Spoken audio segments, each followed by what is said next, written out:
going back and reconciling those supposed 60 families with those 300 plus names that you have, Yeah.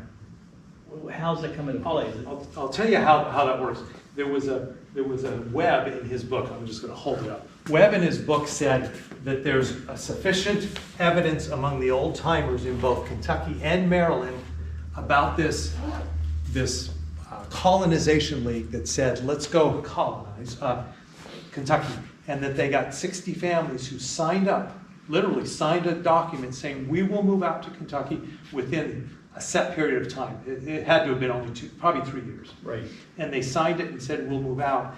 And the list, it's not there, but this is that Webb's book. You can get this free on Google Books as well. They said, we'll go out. But see, just like Maryland, these 60 families came out.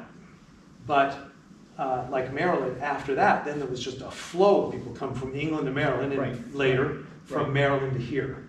And actually, there was a large group of Irish who came directly from Ireland here, but they came a little later. Right. The Polans were one of them, if you know that name. I don't know if I'm pronouncing that right, P-O-L-I-N. Okay. There were Kellys were Irish. There were a few names around that came from Ireland, not from Maryland or from any of the other states. Sure.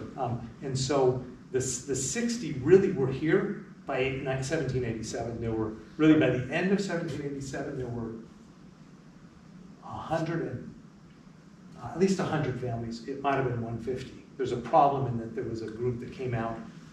I'm using tax records. There was a group that came out at the end of the year where they don't show up in the tax record until the next spring, and so I can't count them in 1787. Right, right. My counts are all based on mostly tax records, but some lawsuits and other things. And so that's the 60 that are talking about. So what happens is that hey, there's people talk about this colonization league. 60 families, they signed up, well, that happened, and they just kept running, or they kept running here. Gotcha. And all of a sudden the place would be overrun. That's an exaggeration. That sounds like you don't want to. Yeah, they came here in great numbers, and the majority came from St. Mary's County, which was the first county, Right. Charles County, and Prince George's County. Those were the three. They were kind of like our tri-counties here that are very Catholic. Those were the three Catholic counties out there. Right. In Maryland. Yeah.